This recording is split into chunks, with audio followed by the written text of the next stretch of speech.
Electrochemical cells क्या होते हैं, ये कितने टाइप्स के होते हैं, इनका मैकेनिज्म क्या होता है और इनकी क्या क्या एप्लीकेशंस होती हैं। नमस्ते, मेरा नाम मनदीप दलाल है और इस लेक्चर में हम इन्हीं प्रश्नों के उत्तर खोजने की कोशिश करेंगे।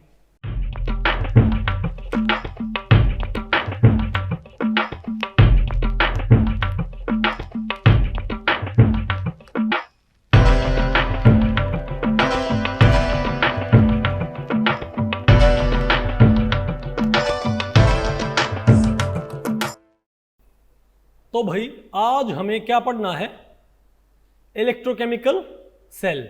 इस टॉपिक को हमने टोटल 5 सेक्शंस में डिवाइड किया है। पहले हम क्या पढ़ेंगे, definition and types of electrochemical cell. फिर आपने क्या पढ़ना है, गैल्वेनिक और वोल्टिक सेल। और फिर हम क्या पढ़ेंगे, इलेक्ट्रोलाइटिक सेल। और बाद में क्या पढ़ना आपने, फिर वही comparison between galvanic and electrolytic cell. और लास्ट में हम पढ़ेंगे एप्लीकेशंस ऑफ इलेक्ट्रोकेमिकल सेल्स। ठीक है, तो पहले बताओ हम क्या पढ़ते हैं, डेफिनेशन ऑफ इलेक्ट्रोकेमिकल सेल।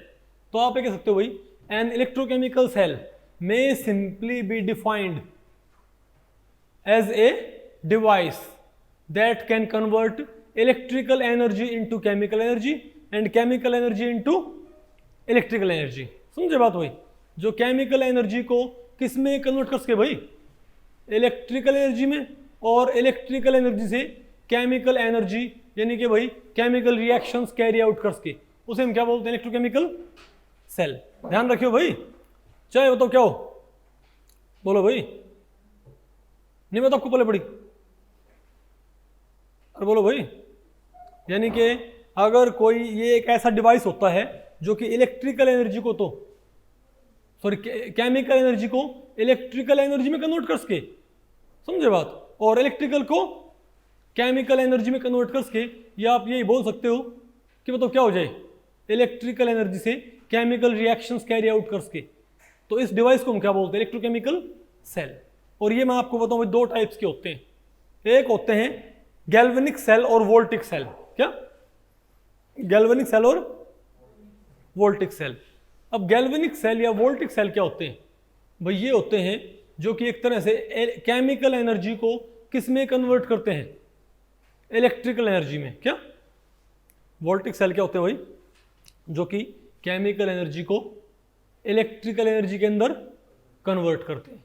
ठीक है, फॉर एग्जांपल आपके पास जितनी बैटरीज वगैरह होती है ना, जो ठीक है, आप भाई आपके फ़ोन में जो बैटरी है वहाँ पर क्या होती है भाई, क्या वहाँ पर भाई आप केमिकल एनर्जी को जो उसके अंदर भाई, हालांकि पहले वहाँ पर क्या होता है, इलेक्ट्रिकल एनर्जी किस में स्टोर होती है, केमिकल एनर्जी में, और फिर केमिकल एनर्जी वापस आप उसको कैसे यूटिलाइज करते हो, इलेक्ट्रिकल एनर्जी में। बात आपको पहले पड़ी, ये मैं आपको बताऊँ 2 तरह के होते हैं रिचार्जेबल, क्या होते हैं नॉन रिचार्जेबल। ठीक है बात। अच्छा, एक हमारे पास होते हैं, अच्छा भाई ध्यान रखियो, वोल्टिक सेल्स को गैल्वेनिक सेल भी बोलते हैं, गैल्वेनिक सेल या वोल्टिक सेल। दूसरी टाइप के हमारे पास कौन से होते हैं, इलेक्ट्रोलाइटिक सेल। इलेक्ट्रोलाइटिक सेल क्या करते हैं, ये इलेक्ट्रिकल एनर्जी से केमिकल रिएक्शन कैरी आउट करते हैं। क्या, इलेक्ट्रिकल एनर्जी क्या होते हैं, केमिकल रिएक्शंस इनिशिएट करेंगे, ये क्या होंगे हमारे पास, इलेक्ट्रोलाइटिक सेल्स। ओके, बोलो भाई।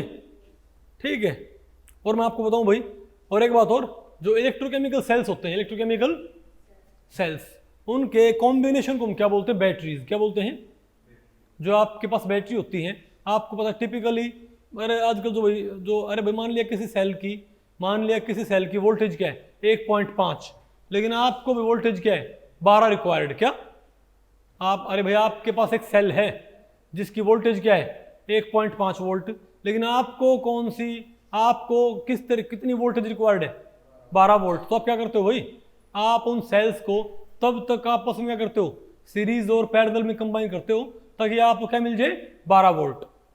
नहीं बात आपको पहले पड़ी। तो आपके पास जो सेल होते हैं इलेक्ट्रोकेमिकल सेल्स, उन्हीं के कॉम्बिनेशन से हायर वोल्टेज हासिल करना क्या कहलाता है, उनके कॉम्बिनेशन को हम क्या बोलते हैं, बैटरीज। पता होगा ना आपको, अरे जो आप ट्रैक्टर में जो 12 वोल्ट की बैटरी होती है, पता होगा ना आपको, उसमें 12 वोल्ट का कोई सेल नहीं होता भाई, उसमें कम वोल्टेज क्या होते हैं, सेल होते हैं, वो तो हम उनको भाई सीरीज और पैरेलल में जोड़ के और उनसे रिक्वायर्ड वोल्टेज हासिल कर लेते हैं। समझ के बात, तो बात आपको पहले पड़ेगी। बैटरी क्या होती है, बैटरी और सेल में क्या होता है डिफरेंस। सेल से क्या बनती हैं बैटरीज। अब हमारे पास ये भाई इन्वर्टर की बैटरी है, ठीक है, इसमें इसके अंदर क्या है कई सारे क्या इलेक्ट्रोकेमिकल सेल हैं, उनको जोड़ रखा है, समझे बात हुई, सीरीज में और पैरेलल में रिक्वायर्ड वोल्टेज हासिल करने के लिए, इजंट इट। ठीक है, तो एप्लीकेशन तो थोड़ा आपको आइडिया हो गया होगा कि भाई इलेक्ट्रोकेमिकल सेल की तो इतनी एप्लीकेशन है भाई, इनके ऊपर आप कितनी बात बोल लूँ, इजंट इट। खैर छोड़ो भाई, अब बताओ हम क्या पढ़ते हैं फिर। क्या हमारे पास गैल्वेनिक सेल और वोल्टिक सेल, ये भी मैंने आपको पढ़ाया था। तो हम देखते हैं कि गैल्वेनिक सेल क्या होते हैं। डेफिनेशन तो आपने इसकी पढ़ी दी थी। क्या होता है गैल्वेनिक सेल? जो कि भाई केमिकल एनर्जी को किस में कन्वर्ट करे, इलेक्ट्रिकल एनर्जी में। अच्छा एक बात और, चाहे इलेक्ट्रिकल एनर्जी आपने पहले किस में कन्वर्ट कर रखी हो, केमिकल में, और केमिकल से वापस क्या करते हो उसको भाई, वो कहलाएगा क्या? अगर वो भाई एनर्जी स्टोर कर पाता है तो क्या है वो, अगर आप उससे केमिकल एनर्जी को निकाल सकते हो इलेक्ट्रिकल एनर्जी के टर्म्स में, तो क्या हमारे पास वो गैल्वेनिक सेल। ठीक है, तो भाई जो मैं आपको बताऊं गैल्वेनिक सेल, अच्छा इसका नाम गैल्वेनिक सेल क्यों पड़ा, इसका नाम भाई गैल्वेनिक सेल क्यों पड़ा इसका नाम? ठीक है, तो आपको मालूम होना चाहिए कि भाई एक जो लुइजी गैल्वेनी है, उन्होंने 1780 में और 1800 में भाई एलेजेंड्रो, बोलो भाई, एलेजेंड्रो वोल्टा, इन्होंने ये सेल था, उन्होंने ये सेल डेवलप किए थे, समझे बात। तो गैल्वेनी के ऑनर में क्या बोलते हैं इनको, गैल्वेनिक सेल, और उसी का एक वेरिएंट किसने भाई डेवलप किया था, वोल्टा ने, तो उनके ऑनर में क्या बोलते हैं इनको, voltaic cell, galvanic cell and voltaic cell. ठीक है, तो आप ये देखें भाई, तो यहां पर आप केमिकल एनर्जी को इलेक्ट्रिकल एनर्जी में कन्वर्ट करते हो। ठीक है, आप कहोगे ऐसे कैसे कन्वर्ट होगी भाई, तो मैं आपसे एक बात पूछूं, एक होती है रेडॉक्स रिएक्शंस। रेडॉक्स रिएक्शंस क्या होती हैं कि जब एक स्पीशीज इलेक्ट्रॉन दे और दूसरी स्पीशीज इलेक्ट्रॉन एक्सेप्ट करे, तो जिसने इलेक्ट्रॉन लूज किए वो तो क्या कहलाती है, उसका हम क्या बोलते हैं, क्या हुआ है, ऑक्सीडेशन। और जिस स्पीशीज ने इलेक्ट्रॉन लिए हैं उसे हम क्या बोलते हैं, इसका क्या हुआ है, रिडक्शन। पता होगा ना आपको भाई। तो अगर मान लिया मैं फॉर एग्जांपल मैं ये बोलूं भाई, मान लिया Na ने इलेक्ट्रॉन लूज कर दिया, क्या बन गया, Na 1 प्लस एक इलेक्ट्रॉन।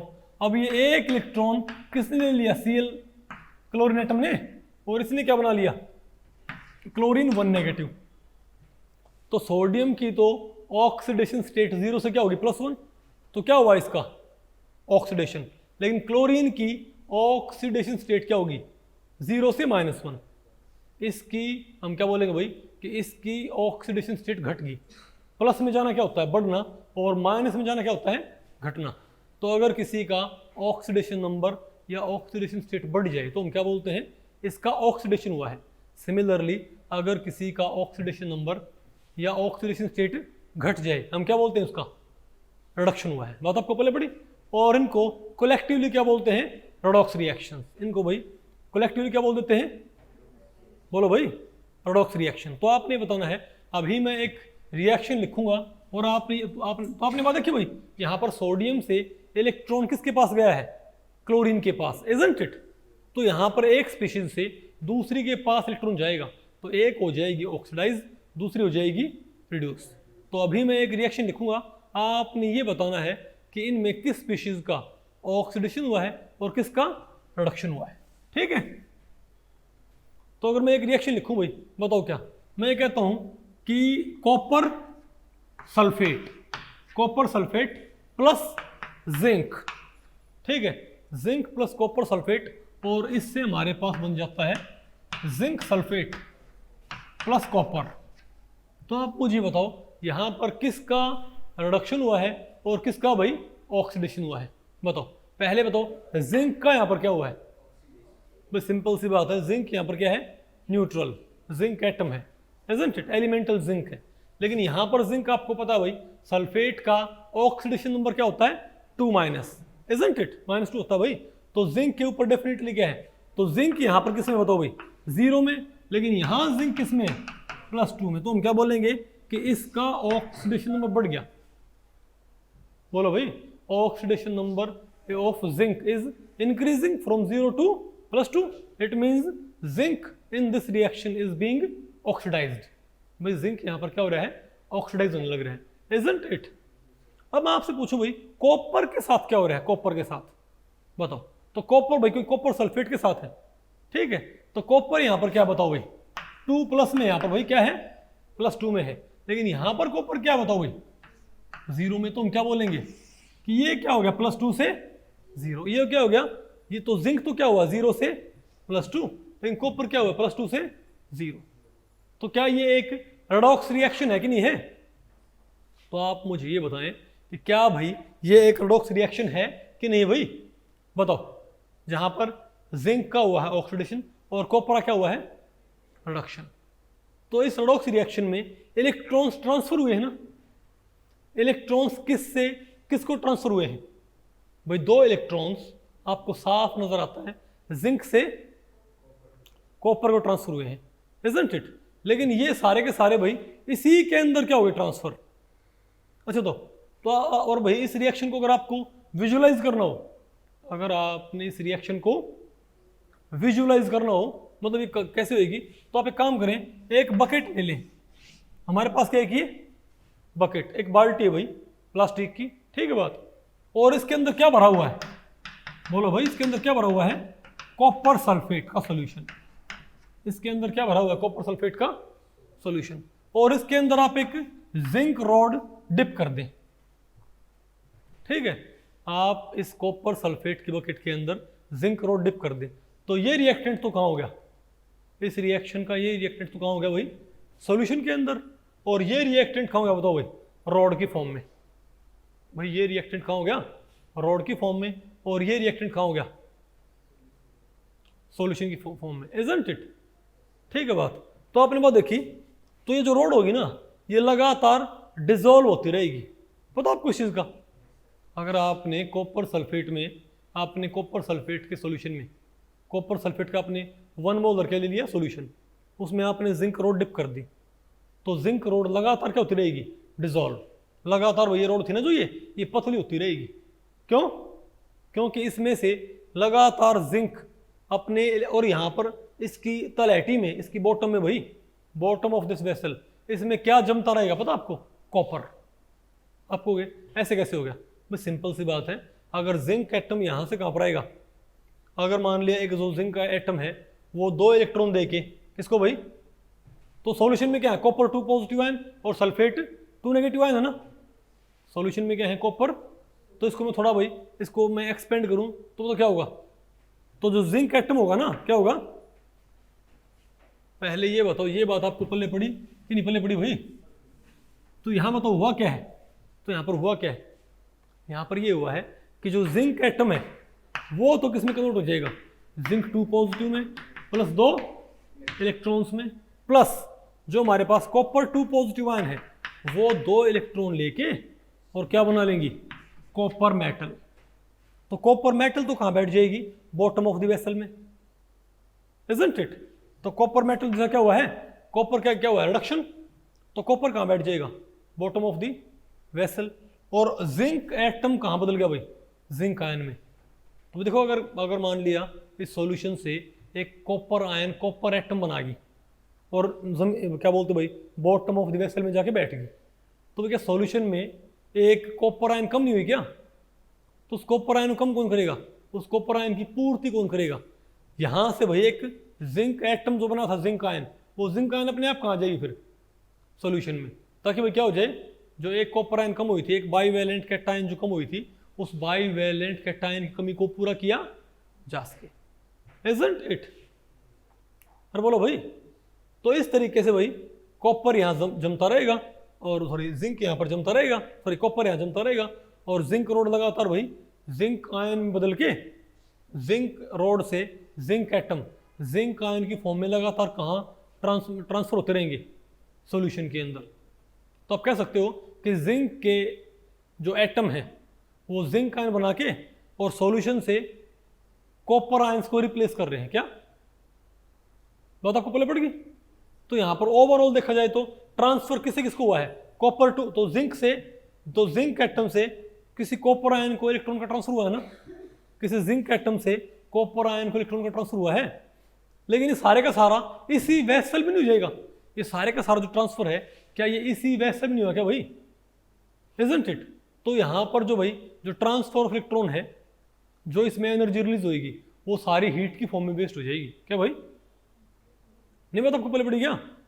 यानी कि हम इस ट्रांसफर को भाई हम एक तरह से डिक्टेट नहीं कर पा रहे, इजंट इट?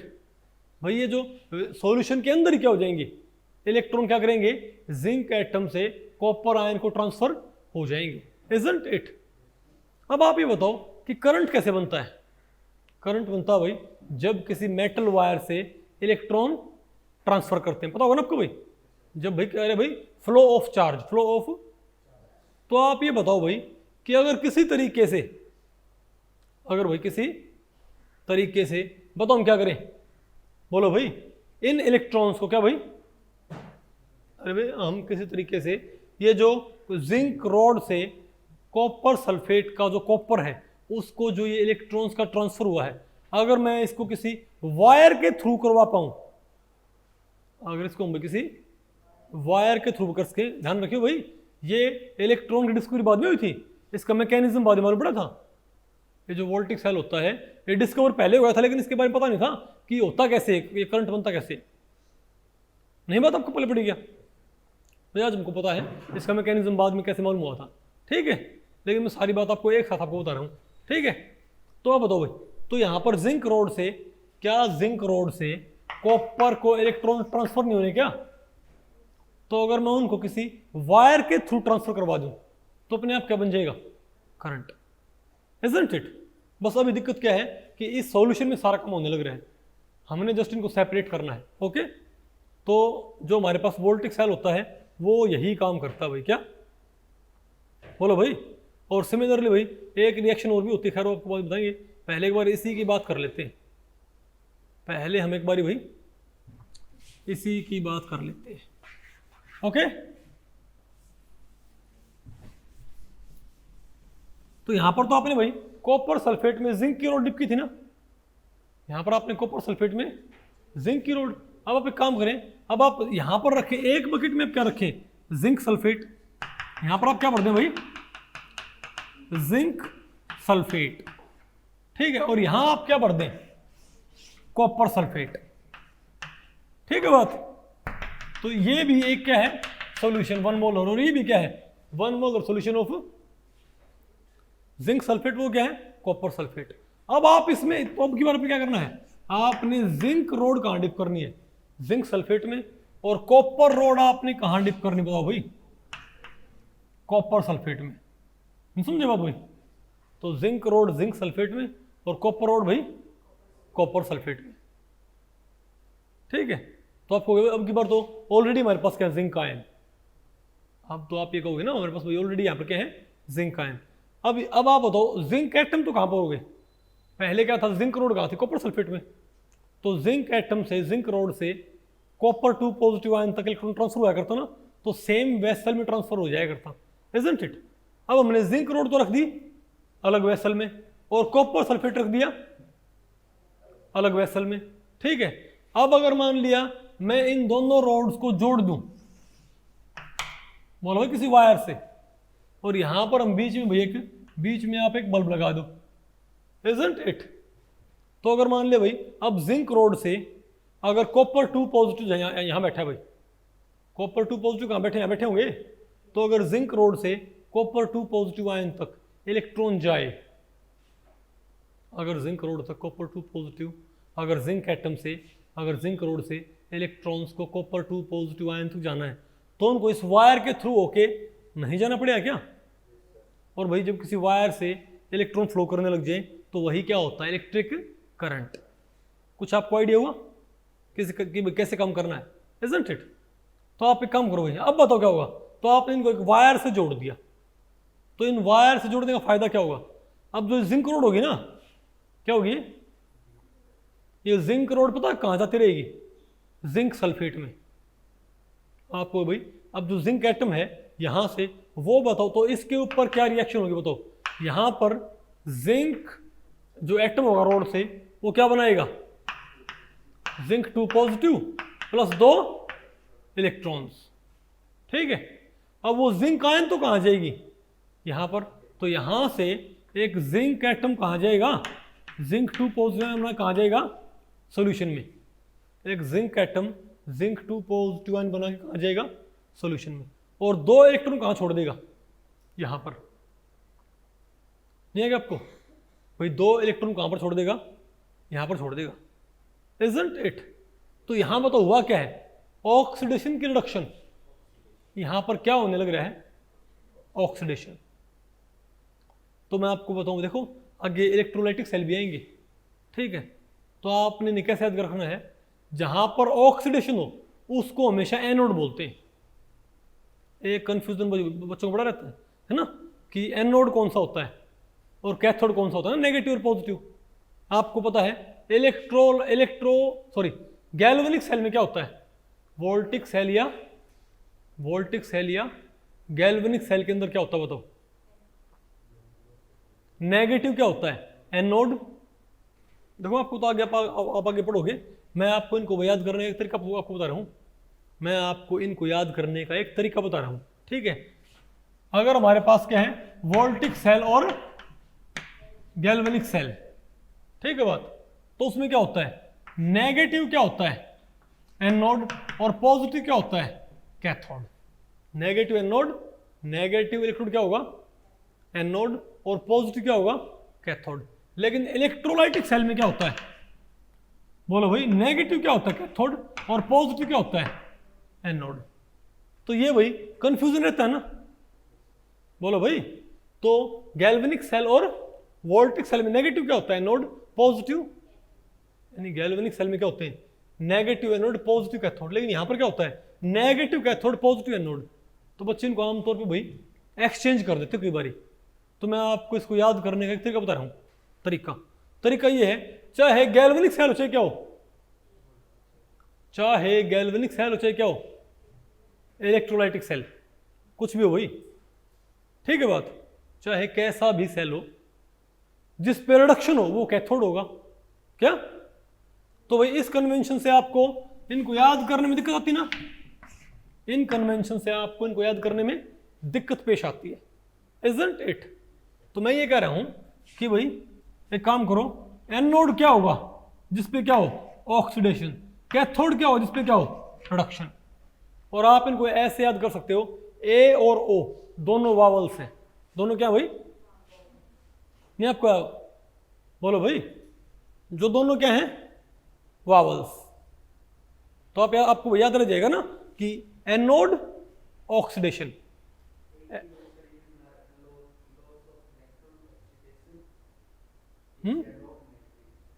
हाँ वो आपकी मर्जी, आपको भी कैसे याद कर लियो, मैंने इसको ऐसे याद किया था भाई कि एनोड ऑक्सीडेशन, रिडक्शन कैथोड। नहीं आ गया आपको, वावल्स का आपने पेयर रखना है, ओके। तो भाई आपने साइन देखना ही नहीं, फिर साइन अपने आप अप्रोप्रिएट आ जाएगा। अभी जैसे मैं ये वाली कन्वेंशन इस्तेमाल नहीं कर रहा, मैं सिंपली क्या बोल रहा हूँ सुमित, कि ऑक्सीडेशन क्या होगा, एनोड। तो जहां भी क्या होगा ऑक्सीडेशन, उसे मैंने क्या मानना है, चाहे वो कुछ बने भाई। तो आप बताओ यहां पर जिंक एटम कहाँ रहा है, सोल्यूशन में, तो यहां पर क्या होने लग रहा है बताओ, इस इलेक्ट्रोड के ऊपर ऑक्सीडेशन। तो क्या होगा, पक्की बात ये एनोड। अब क्योंकि भाई वो अब ये पक्की बात क्या है, ये पक्की बात क्या है, एनोड, एनोड है ना। अब ये जिंक आयन तो कहाँ आ गई सॉल्यूशन में, लेकिन 2 इलेक्ट्रॉन कहाँ रह गए, जिंक आयन तो कहाँ आ गई भाई, जिंक आयन तो यहां आ गई, इलेक्ट्रॉन कहाँ रह गए, इसके ऊपर। नहीं आ गया आपको। तो ये बताओ मेरे पास क्या हो गया, अरे बोलो ये क्या मेरे पास है, नेगेटिव है ना। तो अगर मान लिया भाई, तो ऐसे क्या होता रहेगा, ऐसे लगातार इस जिंक रोड से एटम कहां ट्रांसफर होते रहेंगे, सॉल्यूशन में। बोलो भाई, ऐसे तो यहां पर भाई एक जिंक आएगा, दूसरा जिंक आएगा, तीसरा जिंक आएगा, नहीं बात आपको पहले पड़ी क्या, और लगातार वो इलेक्ट्रॉन कहां आते रहेंगे भाई। तो हर एक जिंक एटम जो आयन बना के कहां आएगा, सॉल्यूशन में, तो उसके नाम के 2 इलेक्ट्रॉन कहां अक्यूमुलेट हो जाएंगे, जिंक रोड के ऊपर। ये यहां बैठे नहीं रहेंगे, समझो बात, इनका भी कुछ होएगा भाई, ये यहां बैठे रहेंगे। अगर मान लिया कोई वायर नहीं हो, अगर वायर होगी तो यहां से उस साइड भागेंगे, वजह आपको बताएंगे भाई, ठीक है। नहीं आएगा आपको ये, ठीक है। तो आप ये कह रहे हो ना कि यहां पर क्या हो रहा है, ऑक्सीडेशन। तो पक्की बात क्या है, एनोड। और साइन अपने आप क्या रहा है यहां पर, साइन अपने आप यहाँ पर कैसा राइज हो रहा है, नेगेटिव, इजंट इट। तो बताओ भाई वोल्टिक सेल में नेगेटिव क्या होया करता, एनोड, आ गया ना सही साइन। अब बताओ क्या होगा, अब यहां पर जो हमारे पास क्या है, कॉपर 2 पॉजिटिव आयंस है ना भाई, कॉपर 2 पॉजिटिव आयंस। ये बताओ क्या करेंगे, ये कॉपर 2 पॉजिटिव आयंस यहां से क्या लेके बताओ भाई, इलेक्ट्रॉन्स। तो ये कॉपर 2 पॉजिटिव आयन यहां से क्या लेके, इलेक्ट्रॉन्स, और क्या बना लेंगी, न्यूट्रल कॉपर एटम। क्या भाई, न्यूट्रल कॉपर एटम। नहीं है क्या आपको भाई, अरे भाई ये कॉपर 2 पॉजिटिव आयन यहां से इलेक्ट्रॉन लेके और क्या बना लेगी, न्यूट्रल कॉपर एटम। अरे बोलो भाई, अरे भाई यहां से क्या लेगी, ये 2 इलेक्ट्रॉन लेगी, फिर क्या बना लिया इसने, 2 इलेक्ट्रॉन लेके इससे, तो इसके ऊपर क्या आ गया, तो भाई अगर यहां पर जो एक, अरे भाई इस रोड से इसने क्या कर लिए, 2 इलेक्ट्रॉन लिए, यानी कॉपर, यानी इसके ऊपर क्या होगा, इसके ऊपर किस तरह की प्रोसेस होगी बताओ भाई, इस इलेक्ट्रोड के ऊपर किस तरह की प्रोसेस होगी बताइयो। यहां पर कॉपर 2 पॉजिटिव आयन सॉल्यूशन से प्लस 2 इलेक्ट्रॉन्स रोड से, इससे भाई, और क्या बना लेगी, कॉपर एटम, कॉपर एटम, ठीक है बात। और ये न्यूट्रल कॉपर, फिर ये भाई कॉपर एटम कहां चिपक जाएगा, इसके ऊपर, इस रोड के ऊपर।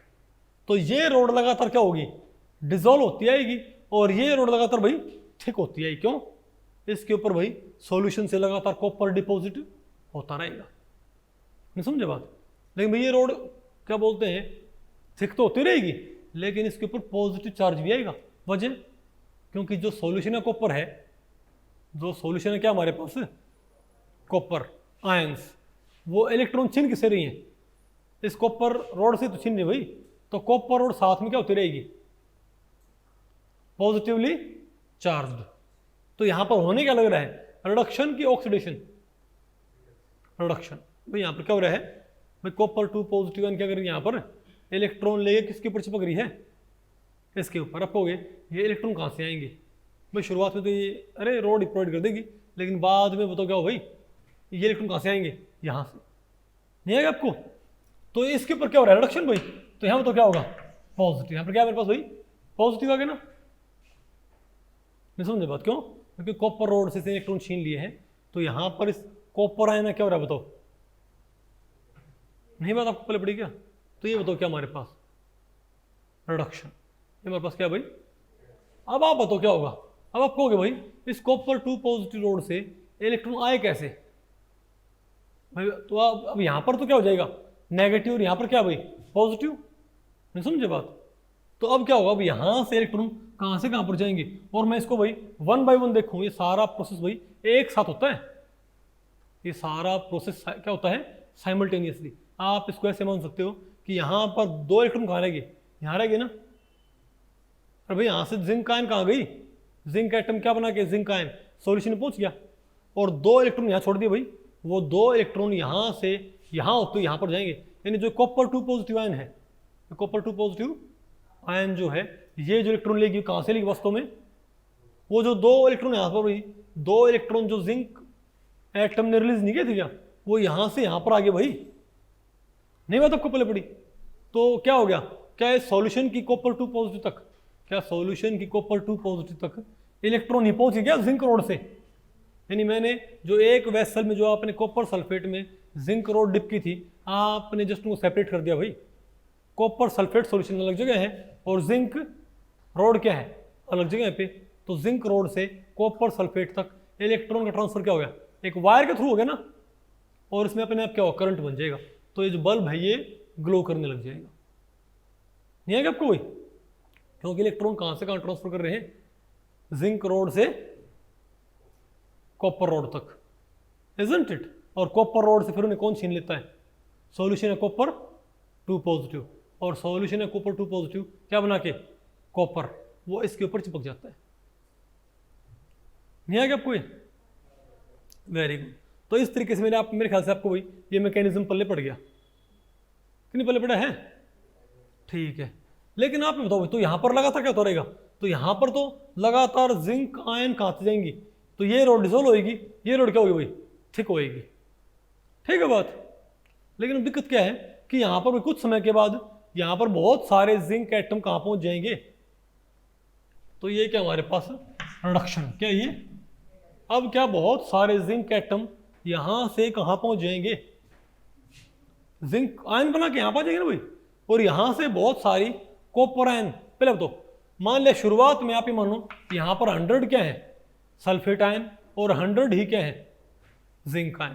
भाई शुरुआत में आप क्या मानो यहां पर 100 क्या है, इनिशियली यहां पर आप क्या मानो भाई 100 क्या है जिंक आयन। सॉल्यूशन में जब तक रिएक्शन स्टार्ट नहीं हुई है तो इसमें 100 क्या है जिंक आयन और 100 ही क्या है सल्फेट आयन।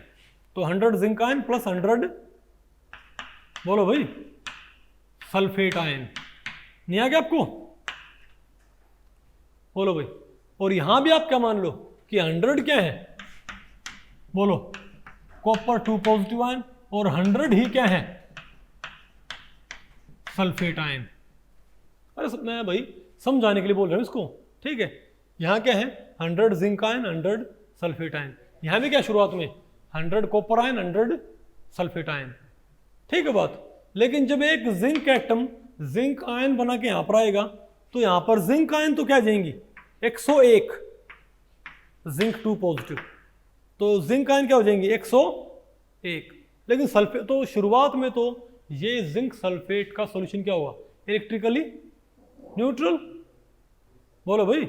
और कॉपर सल्फेट का सॉल्यूशन भी क्या होगा इलेक्ट्रिकली न्यूट्रल। क्यों, जितनी कॉपर आयन उतनी क्या है सल्फेट आयन, जितनी जिंक आयन उतनी क्या है सल्फेट आयन। लेकिन क्या भाई कुछ समय के बाद यहां पर जिंक रोड से जिंक एटम फटाफट क्या बना के जिंक आयन कहाँ आ रहे हैं यहां पर आ रहे हैं, तो एक जिंक एटम यहां से यहां पर आ गया तो 2 इलेक्ट्रॉन यहां छोड़ दिया ना भाई, फिर एक और आ गया, फिर एक और, मान लिया यहां पर क्या आ गया 5 क्या आ गए, तो ऐसे भाई यहां से 5 जिंक एटम कहां पर आ गए सॉल्यूशन में। तो ऐसे करते करते 101 से क्या हो जाएगा यहां पर 105 क्या हो जाएंगी जिंक आयन, और यहां पर सल्फेट आयन क्या रहेंगे अभी भी, सल्फेट आयन अभी भी क्या रहेंगी 100 ही रहेंगी, इजंट इट।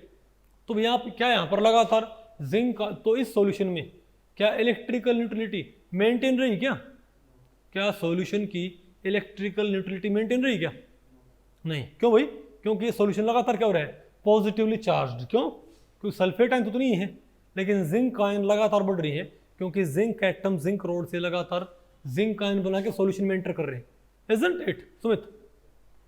लेकिन यहां पर क्या बताओ भाई, और सिमिलरली भाई तो ये सॉल्यूशन क्या होता जाएगा more and more positively charged, और ये सॉल्यूशन में क्या होगा बताओ भाई, यहां पर शुरुआत में क्या थी 100 कॉपर 100 सल्फेट, लेकिन भाई यहां से कॉपर आयन, एक कॉपर आयन ने इलेक्ट्रॉन लिए यहां से, जो 2 इलेक्ट्रॉन यहां से यहां पर आएंगे वो किसने लिए, एक कॉपर आयन ने, और क्या बना लिया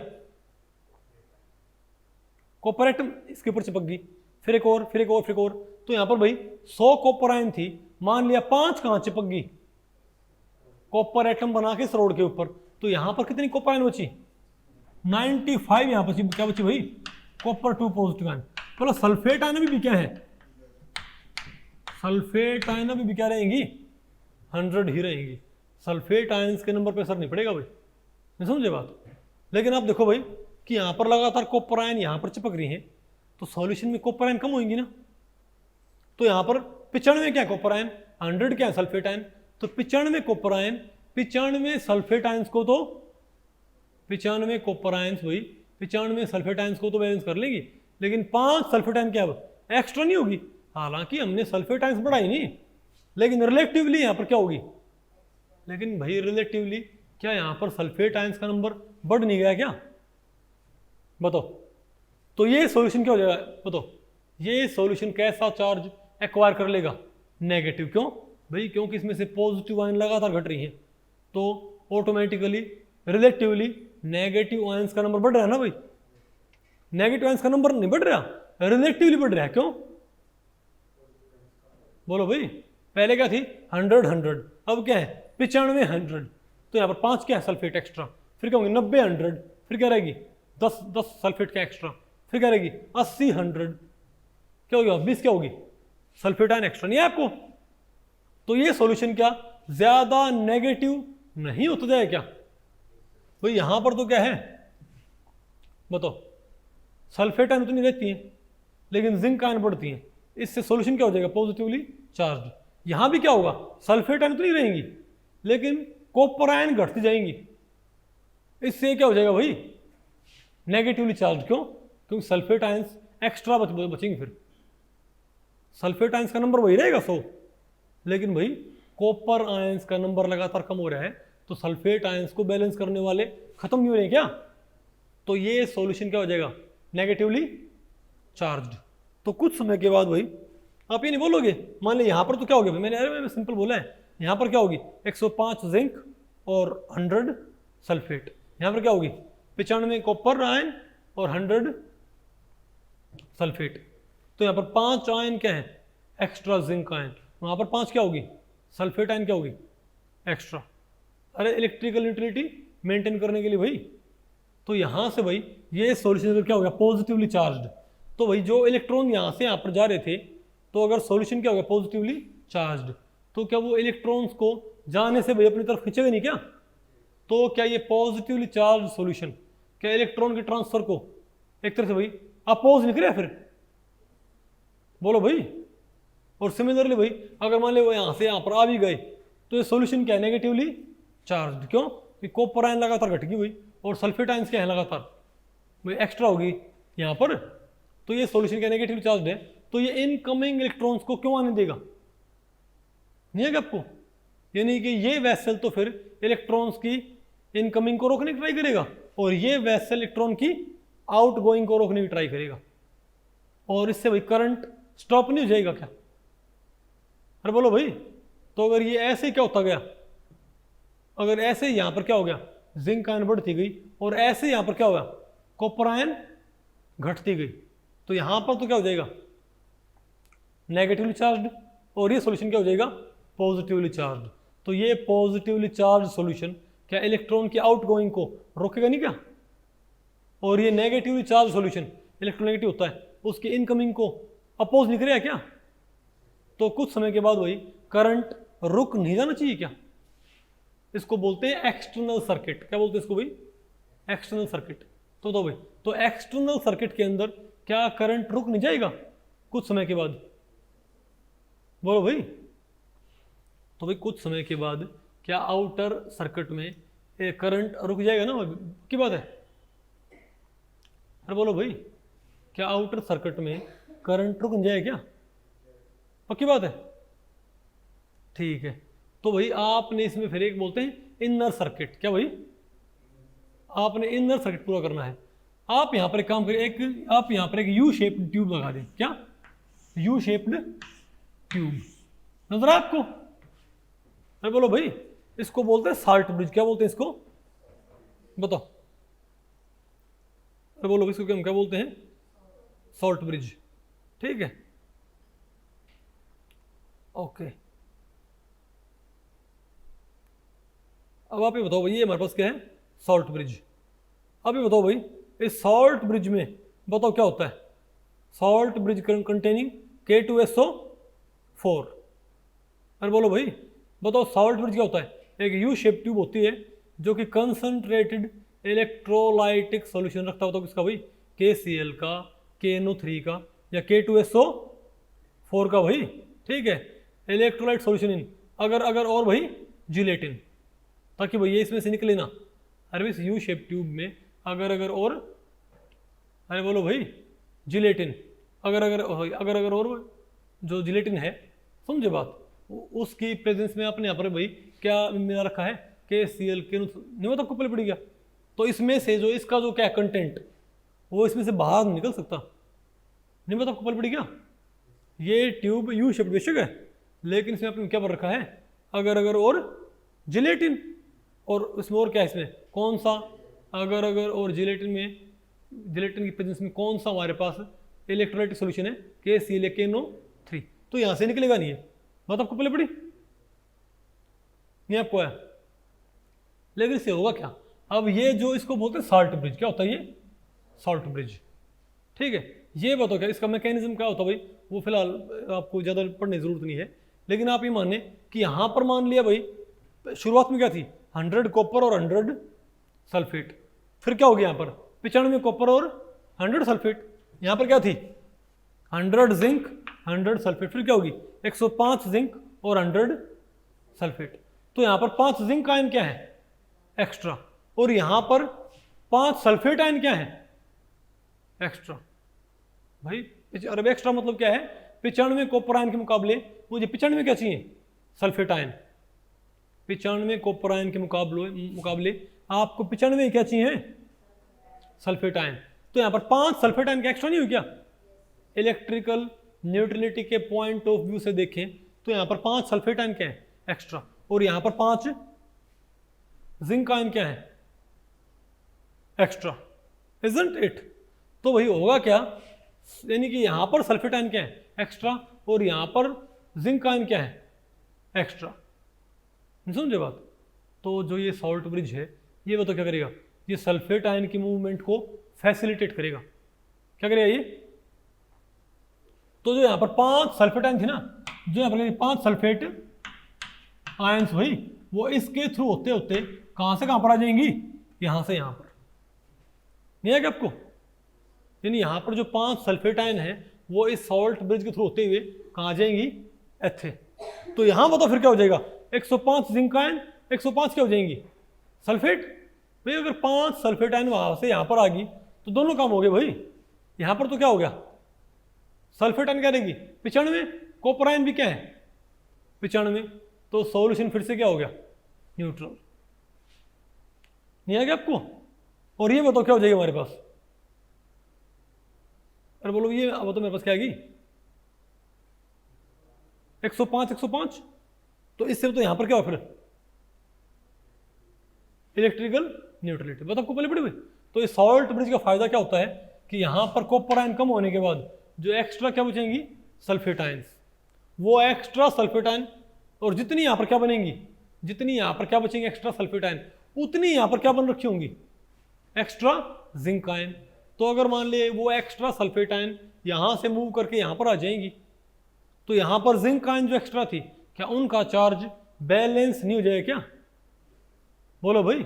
लेकिन इसका एक कॉन्सिक्वेंस है, इस वेसल में कॉपर आयन तो कहां चिपक गई, 5 कॉपर आयन तो कहां चिपक गई रोड के ऊपर, और 5 सल्फेट आयन कहां भाग गई इनर सर्किट से दूसरे वेसल में। तो यहां पर बताओ भाई कितनी आयन बची 95 कॉपर 95 सल्फेट, और यहां पर सॉल्यूशन में क्या होगी 105 जिंक आयन 105 सल्फेट आयन। तो इस वेसल में लगातार कॉपर सल्फेट की कंसंट्रेशन घटती आएगी भाई, यानी इस वेसल में लगातार कॉपर सल्फेट की कंसंट्रेशन कम होती नहीं है क्या।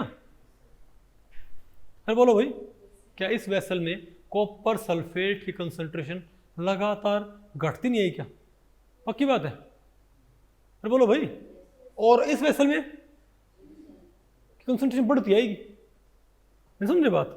आपको इससे क्या होता है सॉल्यूशन तो क्या रहेगा हमेशा इलेक्ट्रिक न्यूट्रल। तो आप कहोगे फिर तो तब तक करंट चलना चाहिए, तो आप क्या बोलोगे फिर तो तब तक करंट हमको मिलना चाहिए भाई।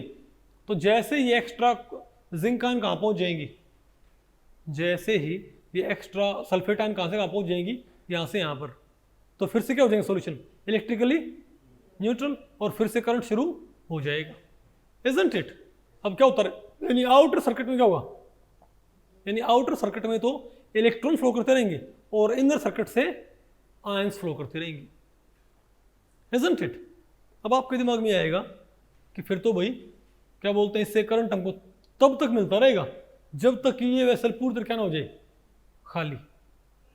तो फिर तब क्या मानोगे कि जब तक यहाँ पर क्लियर करने मिल जाए वाटर, क्योंकि जब तक यहाँ पर क्या कॉपर आयन कहाँ चिपकती रहेंगी रोड पे, और सल्फेट आयन कहाँ भागती रहेंगी यहाँ पर भाई। फिर तो आप तो क्या मानोगे कि जब तक ये सॉल्यूशन क्या ना हो जाएगा पूरी तरह से डिस्टिल्ड वाटर, बोलो भाई तब तक हमें करंट मिलता रहेगा। क्या आपका ये एक्सपेक्टेशन भाई दिनेश? लेकिन ऐसा नहीं होता, करंट उससे पहले रुक जाएगा, बेशक सॉल्ट ब्रिज हो करंट उससे पहले ही रुक जाएगा। अगर हम भाई इसको वैसे देखें तो हमें क्या लगेगा कि जब तक भाई यहाँ पर सारे के सारे कॉपर आयन कहाँ नहीं चिपक जाएंगी रोड पे, और सारी सल्फेट आयन कहाँ नहीं आ जाएंगी इस वेसल में, यानी यहाँ पर तो क्या हो जाए जिंक सल्फेट की कंसंट्रेशन बहुत ज़्यादा हो जाएगी और ये सॉल्यूशन क्या हो जाएगा पूरी तरह से क्लियर। तब तक हमें क्या मिलता रहेगा, करंट, है ना। आउटर सर्किट से इलेक्ट्रॉन्स फ्लो करते रहेंगे और इनर सर्किट से आयंस भागती रहेंगी और हमें करंट मिलता जाना चाहिए। लेकिन मैं आपको बताऊं भाई, करंट उससे कहीं पहले रुक जाएगा। क्या क्या बताऊं आपको भाई, करंट इससे कहीं पहले ही रुक जाएगा। आपको ऐसे कैसे, ठीक है। तो भाई अभी हमने आपको पढ़ाई नहीं है, क्योंकि हम आपको आगे पढ़ाएंगे। एक इक्वेशन होती है नॉन्स्ट इक्वेशन। क्या होती है एक इक्वेशन, नॉन्स्ट इक्वेशन। नाम सुना कभी, बोलो भाई। तो नॉन्स्ट इक्वेशन क्या बोलती है, वो ये बोलती किसी सेल का ईएमएफ, देखो जब तक क्या रहेगा, पोटेंशियल डिफरेंस। तो इस अच्छा इसको बोलते हैं हाफ सेल। क्या बोलते हैं इसको तो इस पूरे को हम क्या बोलते हैं, सेल। ये पूरा क्या है, एक गैल्वेनिक सेल। ये पूरा क्या है, एक गैल्वेनिक सेल, इजंट इट। ये पूरा क्या, पूरा क्या गैल्वेनिक सेल है या वोल्टिक सेल है। तो इस वोल्टिक सेल में एक वेसल में क्या हो रहा है, ऑक्सीडेशन, और एक वेसल में क्या होने लग रहा है, रिडक्शन। तो इसको हम क्या बोलेंगे, हाफ सेल। क्या बोलेंगे इसको भाई, हाफ सेल। और इसको हम क्या बोलेंगे, हाफ सेल। नहीं है क्या आपको भाई, ओके। तो मैं आपको बताऊं भाई कि तो इस पूरे सेल का एक ईएमएफ होता है। क्या होता है, एक ईएमएफ। तो इस हाफ सेल का पोटेंशियल और इस हाफ सेल का पोटेंशियल, बोलो भाई। तो अभी मैंने आपको पढ़ाया नहीं है कि इलेक्ट्रोड पोटेंशियल क्या होता है, लेकिन फिलहाल आपको पता होगा ना, पोटेंशियल डिफरेंस आपको मालूम होगा, पोटेंशियल डिफरेंस। तो एक होता है ईएमएफ। क्या होता है एक, या आप ये बात आपको आगे मालूम पड़ेगी भाई, ठीक है। तो एक क्या होता है, ईएमएफ। तो ईएमएफ क्या होता है, maximum potential difference. What is EMF, maximum potential difference. और जब तक क्या रहेगा, ईएमएफ, समझे बात भाई। जब तक हमारे पास क्या रहेगा, इस सेल का ईएमएफ रहेगा, यानी पोटेंशियल डिफरेंस रहेगा, तब तक तो इलेक्ट्रॉन फ्लो करेंगे। जैसे ईएमएफ क्या हो गया, जीरो। अगर इस हाफ सेल का पोटेंशियल और इस हाफ सेल का पोटेंशियल बराबर हो गए, भाई पोटेंशियल बराबर होती, अगर दो ग्रेविटेशनल पोटेंशियल क्या हो जाए बराबर, अगर एक बकेट में, एक टंकी में पानी क्या ज़्यादा, एक टंकी में पानी क्या कम, तो आप एक पाइप से जोड़ दें तो पानी तब तक ही फ्लो करता है जब तक क्या हो, दोनों के लेवल क्या है, अनइक्वल। जैसे ही लेवल क्या हो जाएंगे पानी के इक्वल, तो वाटर का फ्लो क्या हो जाएगा, रुक जाएगा ना। तो जैसे इन दोनों के, जैसे ही पानी का ग्रेविटेशनल पोटेंशियल सेम हो जाता है, जैसे ही पोटेंशियल डिफरेंस खत्म हो जाता है, वैसे ही क्या होगा, फ्लो ऑफ वाटर रुक जाएगा। तो सिमिलरली जैसे ही यहाँ पर इसका पोटेंशियल और इसका पोटेंशियल बराबर हो जाएंगे, तो पोटेंशियल डिफरेंस यानी कि ईएमएफ क्या हो जाएगा, मैक्सिमम पोटेंशियल डिफरेंस यानी कि ईएमएफ क्या हो जाएगा, जीरो हो जाएगा भाई।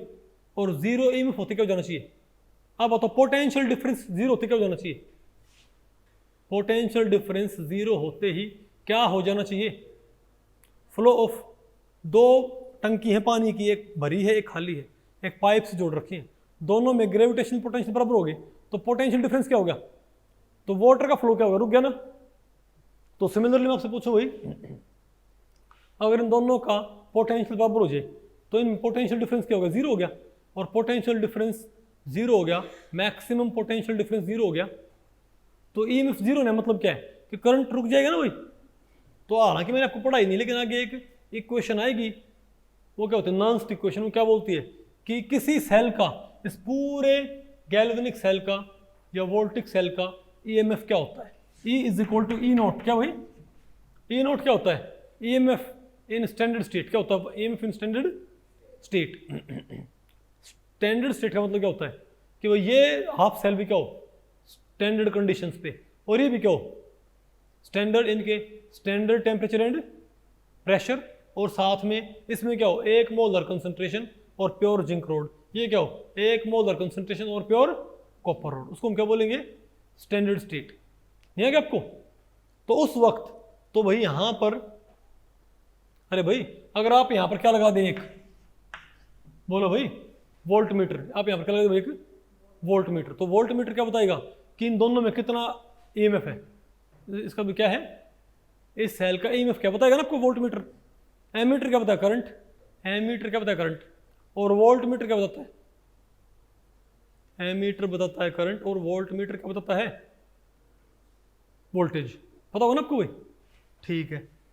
तो आपने अगर मान लिया ये क्या लिया, जिंक रोड, जिंक सल्फेट में आपने zinc road, pure zinc road, बोलो भाई 1 मोलर जिंक सल्फेट में, pure copper road 1 molar copper sulphate में, और स्टैंडर्ड टेम्परेचर एंड प्रेशर, और आपने क्या नोट कर लिया, वोल्टेज।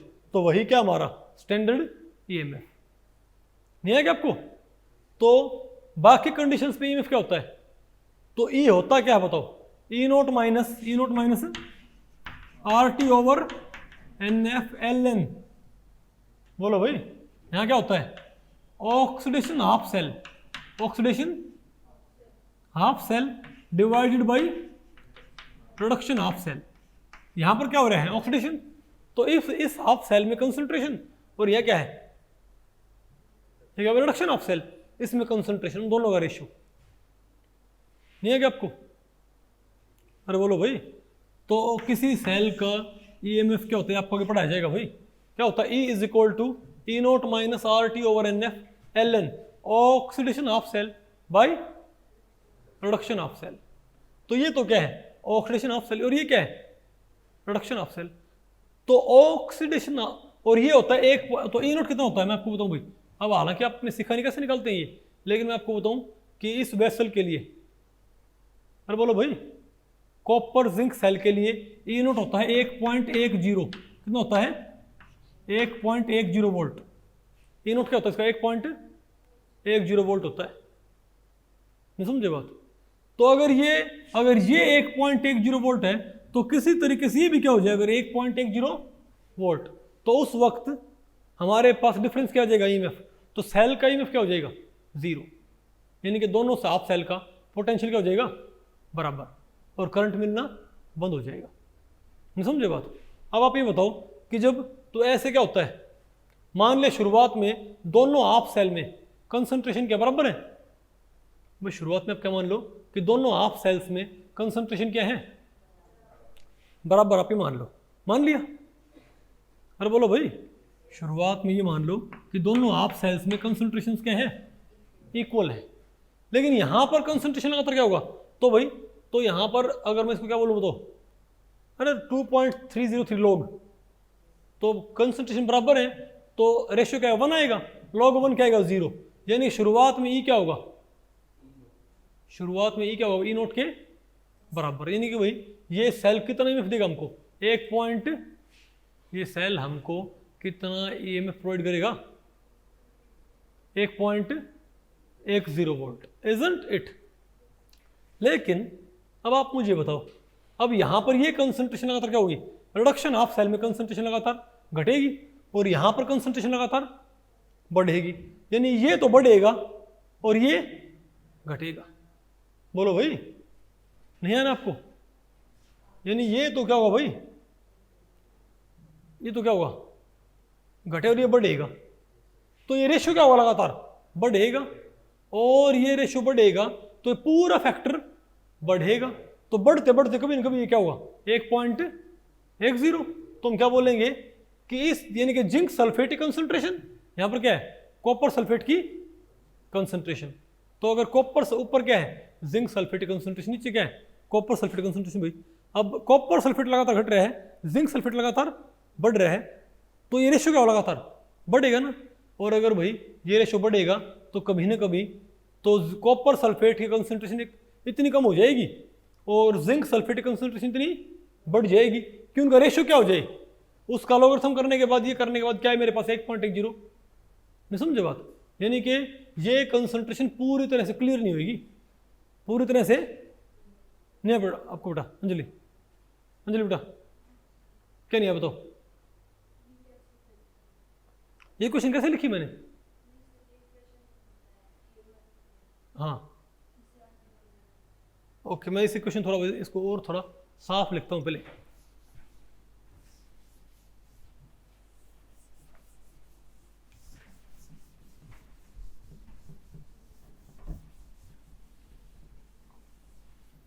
आपने एक बात देखी थी कि जिंक सल्फेट के वेसल में क्या होगा, क्या कॉपर आयन, सॉरी क्या सल्फेट आयन, जो कॉपर वेसल था हमारे पास,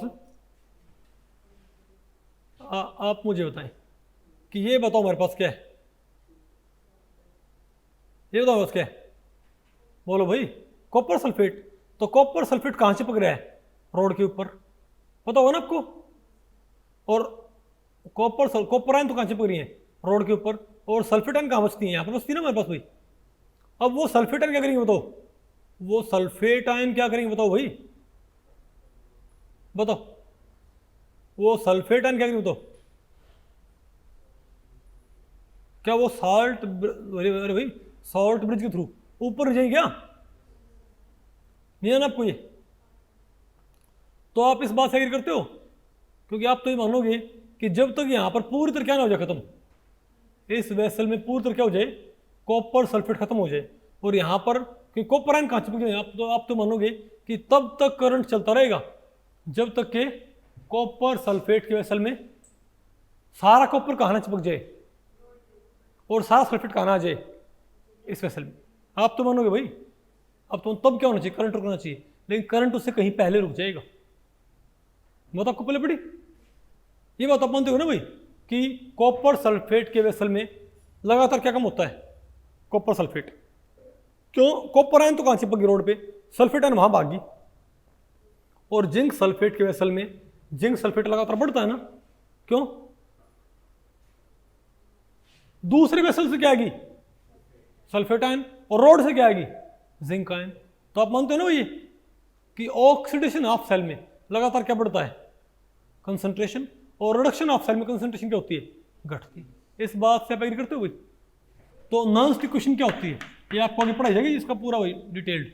तो नर्स्ट इक्वेशन कहती है कि किसी सेल का मैक्सिमम वोल्टेज डिफरेंस, किसी सेल का मैक्सिमम वोल्टेज या ईएमएफ क्या होता है बताओ भाई? E naught minus R T over N F. R क्या है? Gas constant. टी बताओ क्या है? टेम्परेचर। एफ क्या है? फैराडे। एन क्या? Number of electrons. और एल एन, और ये क्या है? ऑक्सीडेशन ऑफ सेल, यानी कि जिंक सल्फेट और by copper sulphate, reduction of cell. ये होता है ना हमारे पास भाई, ठीक है। तो आप ये बताओ भाई कि मान लो शुरुआत में, अब ये कितना होता है मैं आपको बताऊं भाई, ये होता है 1.10 वोल्ट। कितना होता है ये 1.10 इनके स्टैंडर्ड कंडीशंस पे, स्टैंडर्ड यानी कि अगर आप दोनों वेसल्स में एक एक मोल क्या लो कंसंट्रेशन और प्योर रोड रखो, और स्टैंडर्ड क्या हो?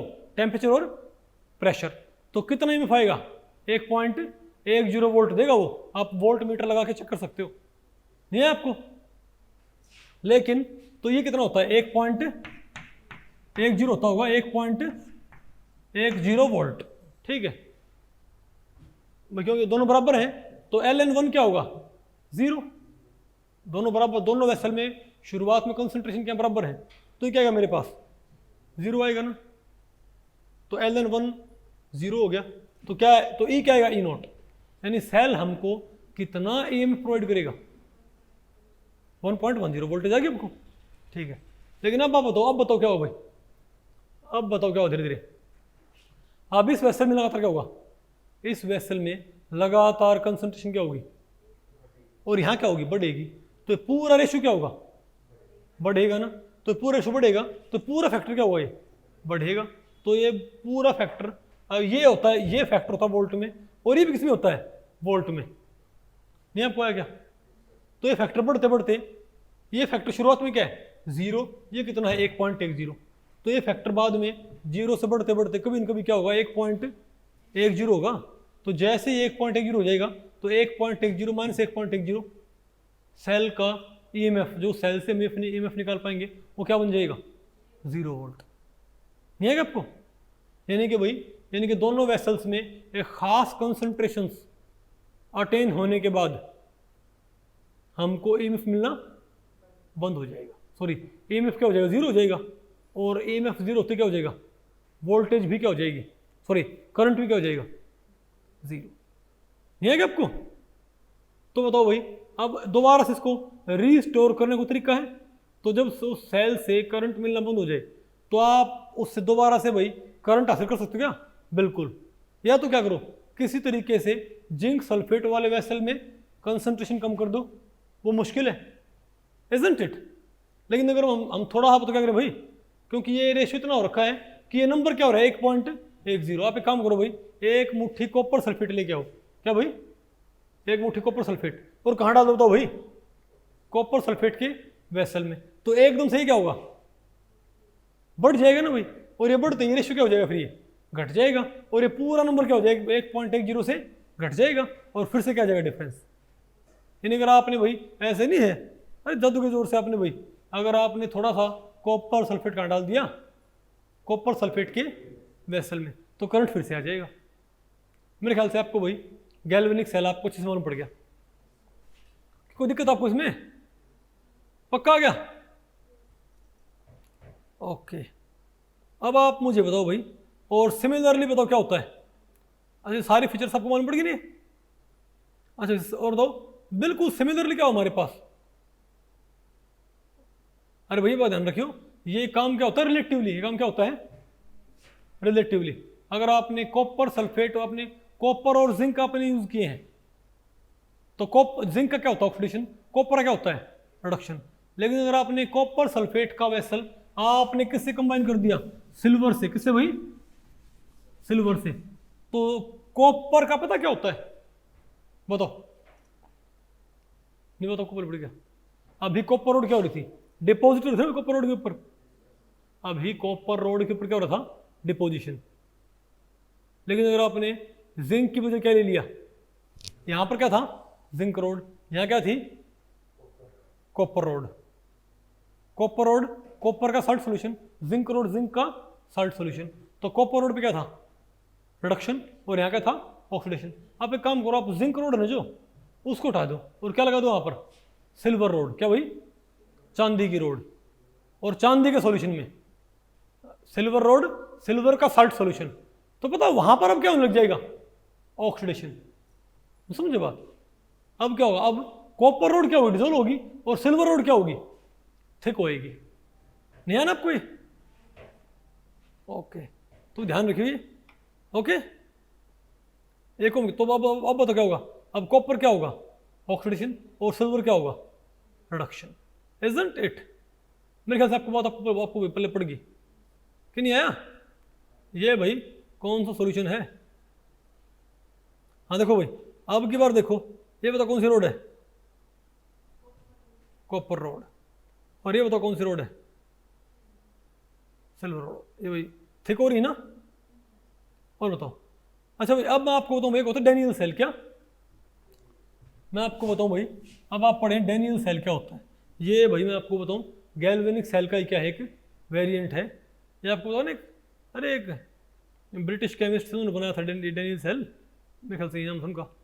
ठीक है, डेनियल। तो भाई अब हम देखते हैं कि डेनियल सेल क्या होता है। अरे इसी का, अब आपने कॉपर जिंक सेल आपने पढ़ लिया ना? ये मैं आपको बताऊं भाई स्टैंडर्ड एग्जांपल समझाने के लिए। तो आप कॉपर जिंक सेल को ऐसे भी रिप्रेजेंट कर सकते हो। कैसे? बताओ। आप एक काम करो कि आप एक जिंक का वेसल ले लें। आपने जिंक रोड किस में कन्वर्ट करनी है? जिंक रोड आपने किसके कॉन्टेक्ट में लेके आनी है? जिंक सल्फेट के। तो आप 2 बकेट ना लेके आप क्या करें बताओ भाई? आप जिंक आप क्या ले लें? एक वेसल ही किसका ले लें? जिंक का। और इसमें क्या भर दें? Zinc sulphate. यहां पर क्या भर दें भाई? Zinc sulphate. फिर उसके बाद इसमें भर दें पोरस पोर्ट। क्या भाई? अभी ये क्या है? Porous pot. ये वही एक ऐसा वेसल है जिसकी सरफेस क्या है? पोरस। क्या ये? अरे बोलो भाई, इसे हम क्या बोलेंगे? Porous pot. ठीक है।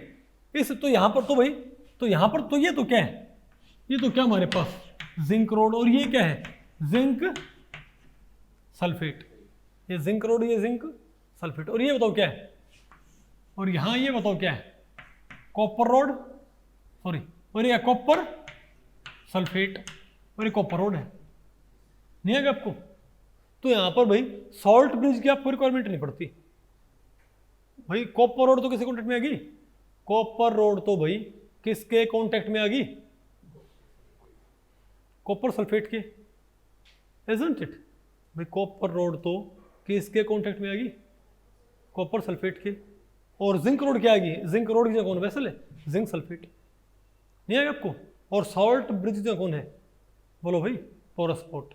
यानी अब क्या होगा, अब यहाँ से जो कॉपर सल्फेट आयन है वो सॉल्ट ब्रिज नहीं, किसके थ्रू यहाँ पर आ जाएंगे बताओ भाई, इस पोरस स्पॉट के थ्रू। नहीं है क्या आपको, पहले सल्फेट आयन कैसे आया करती,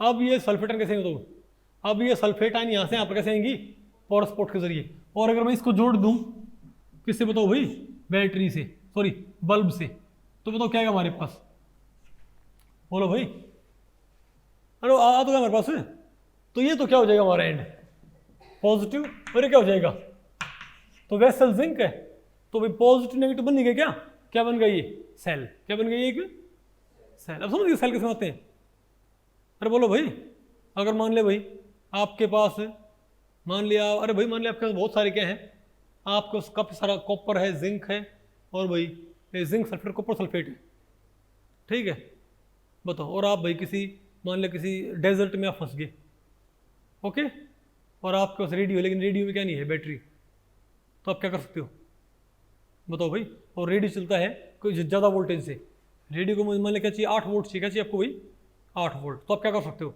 आपके पास बहुत सारे भाई छोटे छोटे वेसल्स हैं, आप उस कॉपर सल्फेट जिंक और कॉपर रोड से आप क्या बना लो, कई सारे क्या बना लो, सेल, समझे बात, उनको आप किस में जोड़ लो, बोलो भाई सीरीज में और पैरेलल में, तब तक जोड़ो भाई, सीरीज और पैरेलल से आपको पता होगा हम वोल्टेज को कम ज़्यादा कर सकते हैं भाई, नहीं समझे बात, कितनी वोल्टेज तैयार कर लो, 8 वोल्ट, नहीं आएगा आपको, बोलो भाई, फिर जोड़ के रेडियो से, और भाई चार्ली, समझे बात आपको पहले पड़ी काम कैसे होता भाई, कि नहीं आपको भाई, केमिस्ट्री में आपको बताओ भाई सर्वाइवल के लिए भी क्या है, अगर किसी केमिस्ट को, अरे कोई साइंटिस्ट भाई, ठीक है, अगर आपको साइंस आती है तो आप बहुत सारी जगह पे जहाँ पर आम इंसान सर्वाइव नहीं कर सकता, साइंटिस्ट सर्वाइव कर सकते हैं, क्योंकि उनके पास कई तरह के होते हैं, तिकड़ में होते हैं चीज़ों को मैनिपुलेट करने की यूजफुल में मैनर में, इजंट इट, इसको क्या बोलते, डैनियल सेल, क्या बोलते इसको भाई, तो ये वही सेल है, ये वही वोल्टिक सेल ही है, सिंपली आपने उठा के इसको यहाँ पुट कर दिया, जस्ट एक ही वेसल में सारा आया कुछ, तो क्या डैनियल सेल नहीं है। तो अब हम देखते हैं कि किसी गैल्वेनिक सेल को कैसे रिप्रेजेंट करते हैं भाई, क्या किसी गैल्वेनिक सेल को भाई रिप्रेजेंट कैसे करते हैं, अब आपने ये देखना है, ठीक है बात, तो इनको भी कैसे, पहले आप शो करते हो ऑक्सीडेशन ऑफ सेल, फिर आप क्या शो करते हो, प्रोडक्शन ऑफ सेल, पहले आपने क्या शो करना भाई, तो बताओ यहाँ पर ऑक्सीडेशन किसका होता है, जिंक का होता है ना, तो हम क्या बोलेंगे, जिंक 2 पॉजिटिव, और यहाँ पर C1, क्या बेटा, ओके, हाँ बताओ भाई, बताओ हम क्या बोला, अभी बोला था ये सारा इसमें था ही नहीं क्या,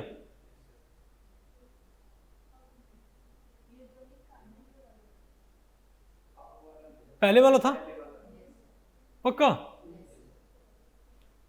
भाई, इस पे ध्यान रखा करो, मैंने कितनी बार बोल रखा है, ठीक है, तो आप ये बताओ भाई, तो जिंक सल्फेट में, तो आप पहले क्या लिखें, ऑक्सीडेशन ऑफ सेल, ठीक है, तो बताओ क्या क्या हमारे पास, जिंक कहाँ है, जिंक सल्फेट में, और कॉपर, सॉरी, और जिंक का क्या हुआ ऑक्सीडेशन, तो क्या लिखो, जिंक एटम का क्या बना रहे हैं, जिंक सल्फेट, तो ये तो क्या है जिंक रोड, और ये क्या है जिंक 2+ का मतलब क्या है कि ये जिंक 2+ ही क्या है कंसंट्रेशन, तो एक तरह से क्या होगी, जिंक सल्फेट की क्या होगी यहाँ पर कंसंट्रेशन, नहीं है क्या आपको, अरे बोलो भाई, और ध्यान रखियो आपने उस आयन की आपने क्या यूज करनी है यहाँ पर, कंसंट्रेशन, नहीं है क्या आपको।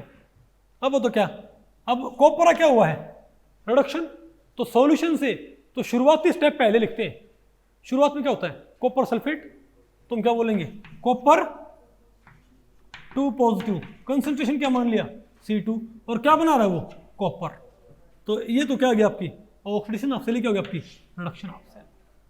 तो किसी सेल को भी ऐसे रिप्रेजेंट करते हैं, किसी गैल्वेनिक सेल को या वोल्टिक सेल को, इजंट इट, अरे बोलो भाई। अच्छा तो अगर हम बात करें बताओ किसकी भाई, अगर हम बात करते तो किसकी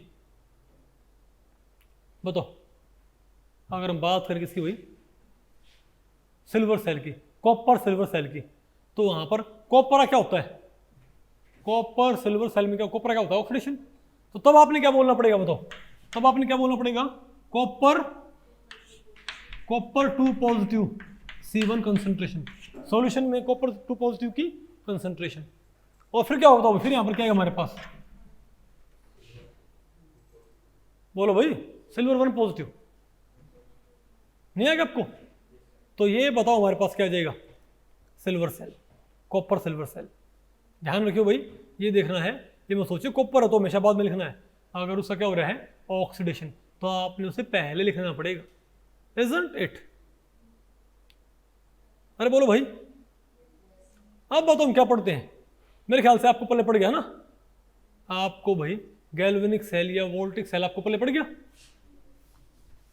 ठीक। अब बताओ हमें क्या पढ़ना है, बोलो भाई, अब बताओ हमें क्या पढ़ना है, बताओ भाई। देखो इनको आपको बताओ, इनको भाई हम और भी ज़्यादा डिटेल आगे पढ़ेंगे, ठीक है ना, फिलहाल हम उसका बेसिक, इनका हम एक बेसिक आइडिया ले रहे हैं। फिर क्या हमारे पास इलेक्ट्रोलाइटिक सेल। अब इलेक्ट्रोलाइटिक सेल क्या करता है,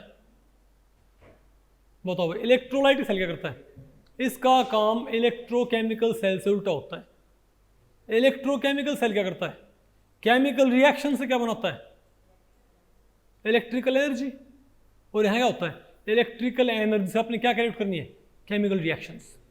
इलेक्ट्रिकल एनर्जी से आपने केमिकल रिएक्शंस कैरी आउट करनी है, तो क्या हो जाएगा आपका इलेक्ट्रोलाइटिक सेल। और यहाँ मैं आपको बताऊँ एक अंतर होता है, इलेक्ट्रोकेमिकल सेल में दोनों कहाँ होते हैं, अलग अलग वेसल में। इलेक्ट्रोकेमिकल सेल में कैथोड और एनोड क्या होते हैं भाई, क्या अलग अलग वेसल्स में होते क्या, यहाँ क्या होता है, कैथोड और एनोड भाई अलग अलग वेसल में नहीं होते, क्या होते हैं बताओ, सेम वेसल में। नहीं आ गया आपको। और भाई यहाँ पर आपने बाहर से क्या जोड़नी पड़ती बताओ भाई, बैटरी। आपने बाहर से आपने क्या, वो वोल्टेज बनाया करता, यहाँ पर वोल्टेज आपको बाहर से सप्लाई करनी पड़ेगी भाई, नहीं आपको। वहाँ पर ये इलेक्ट्रोकेमिकल सेल ही क्या बन जाया करता, वहाँ पर इलेक्ट्रोकेमिकल सेल क्या बन जाया करता, नेगेटिव पॉजिटिव आया करते भाई। यहाँ पर आपने बाहर से क्या जोड़नी है, एक बोलो भाई, बैटरी, इजंट इट। यहाँ पर आपने बाहर से बताओ क्या अटैच कर देनी है, बैटरी, इजंट इट। अब ये बताओ मान लिया क्या पॉजिटिव, और ये बताओ क्या है नेगेटिव। एक क्या पॉजिटिव प्लेट, क्या बताओ भाई नेगेटिव प्लेट। अब आप बताओ भाई किसको क्या बोल रहे हैं यहाँ पर, कैथोड किसको बोल रहे हैं और एनोड किसको बोल रहे हैं, बोलो भाई। यहाँ पर आपने जो बैटरी है, ये क्या बैटरी का पॉजिटिव, क्या बैटरी का नेगेटिव, ठीक है। ये दो क्या हमारे पास दो रॉड है और सेम वेसल में। तो आप देखो भाई कि इलेक्ट्रोलाइटिक सेल काम कैसे करता है भाई। यहाँ पर आप सेम वे, इसमें आप कोई क्या, या तो आप यहाँ पर क्या ले लें प्योर वाटर, या तो आप यहाँ पर क्या ले लें प्योर वाटर, या इसमें क्या डिजोल्व कर दें कोई इलेक्ट्रोलाइट, फॉर एग्जांपल NaCl। क्या भाई NaCl, नहीं बात आपको पहले पड़ी भाई, इसमें आप क्या डिजोल्व कर दें NaCl और वाटर, ठीक है। इनके मैकेनिज्म, इनका भाई इनके फंक्शन और भी आपको आगे आएंगे डिटेल ये, ठीक है। तो NaCl और वाटर आपने यहाँ पर क्या कर दिए, डिजोल्व कर दिया भाई NaCl और वाटर, ठीक है। और आपने बाहर से एक बैटरी जोड़ दी और एक ही वेसल में ये। चलो पहले हम देखते हैं प्योर वाटर, पहले हम क्या देखते हैं प्योर वाटर देखते हैं, ठीक है। तो बताओ क्या होगा कि जब आपने यहाँ पर भाई इलेक्ट्रोलाइटिक सेल, आपने यहाँ पर बैटरी लगा दी प्लस और माइनस, तो बताओ क्या होगा यहाँ पर भाई, और आप वोल्टेज को बढ़ाते गए, ठीक है बात। तो बताओ क्या होगा, तो ये क्या है पॉजिटिव, क्या नेगेटिव। तो पानी का थोड़ा बहुत क्या रखा होता है, सेल्फ डिसोसिएशन, इजंट इट। तो भाई पानी का थोड़ा बहुत क्या रखा होता है, सेल्फ डिसोसिएशन, ठीक है। उससे बताओ फिर क्या होगा, तो OH नेगेटिव आयन तो कहाँ जाएंगी, पॉजिटिव प्लेट की तरफ, और H पॉजिटिव आयन कहाँ जाएंगी, नेगेटिव प्लेट की तरफ, इजंट इट। आपको फिर क्या होगा, फिर क्या होता भाई, मैंने क्या बोला था कि यहाँ पर आप इलेक्ट्रिकल एनर्जी से केमिकल रिएक्शंस कैरी आउट करोगे ना। यहाँ पर आपने इलेक्ट्रिकल एनर्जी से क्या करना है, केमिकल रिएक्शंस आपने कैरी आउट करनी है। तो क्या होगा, तो OH नेगेटिव यहाँ पर आएगी, H पॉजिटिव आयन भाई यहाँ पर आ गई। अब बताओ क्या हो भाई, तो जब ये OH नेगेटिव आयन यहाँ पर आएंगी, जब ये OH नेगेटिव आयन यहाँ पर आएंगे भाई पॉजिटिव प्लेट के पास, तो यहाँ पर क्या हो जाएंगे, डिस्चार्ज। क्या, अरे बोलो भाई, नहीं समझे बात। तो OH नेगेटिव, तो 2OH नेगेटिव, 2OH नेगेटिव भाई यहाँ पर ये डिस्चार्ज होके 2 इलेक्ट्रॉन रिलीज करके इसके पास भाई बताओ क्या बना लिया मेरे पास, ये 1/2 O2, 1/2 O2 प्लस में क्या है हमारे पास H2O। क्या, 1/2 O2 प्लस H2O। नहीं बात आपको पहले पड़ी। अरे भाई 2 मोल हाइड्रोजन 1 मोल ऑक्सीजन हो गया ना, पूरा 1 मोल ही, 1 मोल ही, आधा मोल ही हो गया। अरे क्या गई, हाँ 1 मोल हो गया वो। अरे 2 मोल वो क्या थे ऑक्सीजन, तो भाई नहीं समझे बात, तो आधा मोल डाइऑक्सीजन क्या होगी, 1 मोल O। नहीं आएगा आपको, तो इससे भैया तो यहां पर फिर क्या रिलीज होगी, O2। नहीं बात आपको पहले पड़ी क्या। तो यहां पर क्या हो रहा है बताओ, इस पॉजिटिव प्लेट के ऊपर क्या हो रखा है, रिडक्शन की ऑक्सीडेशन। इस पॉजिटिव प्लेट के ऊपर क्या हो रखा है भाई, ऑक्सीडेशन। यहां पर क्या हो रहा है, तो ये बताओ क्या कहलाएगी, एनोड। क्या कहलाएगी भैया, एनोड। याद करो भाई, मैंने क्या बोला था, देखो वहां पर क्या था, नोड क्या था, नेगेटिव था ना, लेकिन यहां पर क्या है, नोड पॉजिटिव। तो बेटर क्या है, नेगेटिव पॉजिटिव याद ना करनी मुझे। वोल्टिक सेल में आप कैसे मालूम कर लो भाई, चाहे वोल्टिक सेल हो चाहे क्या हो, इलेक्ट्रोलाइटिक सेल, आपने सिंपली क्या ध्यान रखना है, क्या, ऑक्सीडेशन एनोड। अब ये H पॉजिटिव है, ये कहां पहुंचेंगी, नेगेटिव प्लेट के पास, और वहां से इलेक्ट्रॉन लेके बताओ 2 H पॉजिटिव आयन इलेक्ट्रॉन लेके क्या बना लेंगे, 1/2 H2, 1/2। तो यहां पर तो क्या, किसके बबल भाई, यहां पर किसके बबल्स निकलने लग जाएंगे, डाइहाइड्रोजन के, और यहां पर बताओ भाई डाइऑक्सीजन के। नहीं आएगा आपको, तो क्या आपने यहां पर भाई, अरे बोलो भाई, और पानी का क्या शुरू हो जाएगा, इलेक्ट्रोलाइसिस। पानी का क्या शुरू हो जाएगा, इलेक्ट्रोलाइसिस। लाइसिस का मतलब मेरे को तो भाई तोड़ना, समझे बात, यानी कि इलेक्ट्रिसिटी को इस्तेमाल करके पानी को तोड़ना, इलेक्ट्रोलाइजर्स। और जो ये वेसल काम करे उसे क्या बोलते हैं, इलेक्ट्रोलाइजर बोलते हैं, पता होगा ना आपको। तो इसमें तो क्या हुआ, क्या यहाँ पर आपने केमिकल रिएक्शंस कैरी आउट करवाई कि नहीं करवाई भाई, तो क्या इलेक्ट्रोलाइटिक सेल। नहीं आना आपको समझिए। अब भाई ये तो खैर क्या थी, OH नेगेटिव क्या थी, H पॉजिटिव थी, ठीक है। अगर आपने इसमें क्या डिजोल्व कर रखा है, अगर आपने इसमें क्या डिजोल्व कर रखा है, क्या NaCl, तब बताओ भाई H पॉजिटिव आयन तो यहाँ भागेंगे साइड, लेकिन साथ में कौन भागेगा बताओ, Na पॉजिटिव। क्या भाई, साथ में आपको कौन भागेगा, Na पॉजिटिव। नहीं आएगा आपको। अब Na पॉजिटिव यहाँ पर आएंगे और Cl नेगेटिव कहाँ जाएंगी, सॉरी यहाँ पर कौन आएगा, Cl नेगेटिव, बोलो भाई, और क्या रिलीज होएगी, 1/2 Cl2। Cl नेगेटिव चार्ज देखिए क्या बना लेंगे, क्लोरीन गैस।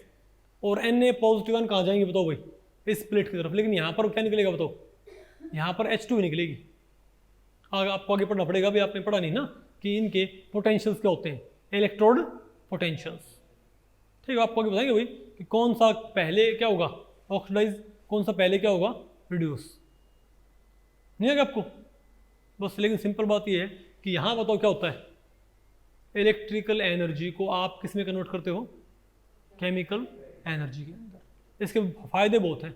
इसका फायदा होता है इलेक्ट्रोप्लेटिंग, क्या इलेक्ट्रोप्लेटिंग के अंदर यहाँ पर क्या होता है, मान लिया आपने एक पर्टिकुलर मेटल का आपने क्या बना लिया, एक प्लेट, बोलो भाई, मान लिया सॉल्यूशन में क्या है, मान लिया भाई आपने, मान लिया सॉल्यूशन में क्या है, सिल्वर सॉल्ट है, तो सिल्वर आयन कहाँ भागेंगी, नेगेटिव प्लेट की तरफ, बोलो भाई, और वहां जाके डिस्चार्ज हो क्या बना लेंगे बताओ भाई, pure silver metal, pure silver. तो उसके ऊपर भाई एक सिल्वर की कोटिंग नहीं आ जाएगी उसके ऊपर, जिसके ऊपर आपने इलेक्ट्रोप्लेटिंग करनी है, जिसके ऊपर आपने प्लेटिंग करनी भाई, उसका आप क्या बना लोगे, उसका आप क्या बना लोगे,